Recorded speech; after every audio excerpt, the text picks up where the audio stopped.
স্বজন আছে সেই আত্মীয় স্বজনের কাছাকাছি আমরা যাই, আত্মীয় স্বজনের বাড়িতে আমরা এই সময়টা যাই। আবার যখন দেশে দুর্ভিক্ষ চলে যাবে তখন আমরা আবার এখানে চলে আসব।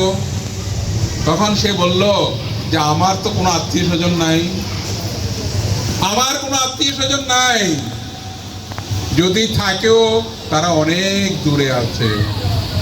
গরিবকে কেউ ভালোবাসে না, গরিবের কোনো আত্মীয় স্বজন থাকে না, যে দিন মজুর তার কোনো আত্মীয় স্বজন থাকে না, যার অর্থ করি নাই তার আত্মীয় স্বজনও দূরে চলে যায়।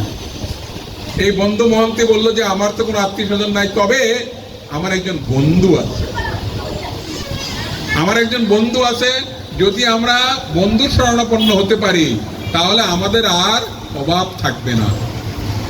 তখন স্ত্রী অত্যন্ত খুশি হলো, খুশি হয়ে বলল যে চলো তোমার বন্ধুর কাছে তাহলে যাই। তো বন্ধু মহন্তি জগন্নাথ বলদেব সুভদ্রা মহারানী সম্বন্ধে জানতেন। জগন্নাথ ভগবান, জগন্নাথ সকলের বন্ধু, সকলের হিতকারী। জগন্নাথ কাছে যদি আমি যাই তাহলে জগন্নাথ আমায় খালি হাতে ফেরত দেবেন না।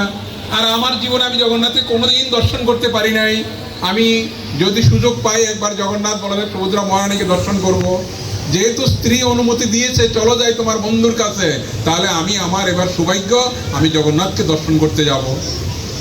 সেই চিন্তা ভাবনা করে কি করলো, এই বন্ধু মহন্তি এবং তার স্ত্রী এবং সন্তানদেরকে নিয়ে পায়ে হেঁটে রওনা হলেন জগন্নাথপুরীর দিকে।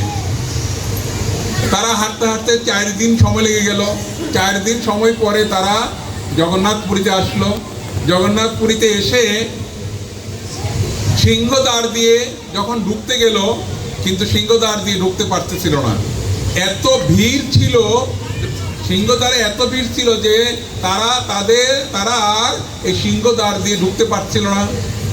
অপেক্ষা করতে করতে সন্ধ্যা গড়িয়ে গেল, তারা ঢুকতে পারলো না। না পেরে তারা কি করলো, তারা গেল পূর্ব দ্বারে। আপনারা জানেন জগন্নাথ মন্দিরের 4টে দ্বার আছে, পূর্ব, পশ্চিম, উত্তর, দক্ষিণ, 4টে দ্বার আছে। 4টে দ্বারে 4টে কাহিনী আছে। তো পূর্ব দ্বারে পতিত পাবন ভগবান থাকেন। তারা কি করলো,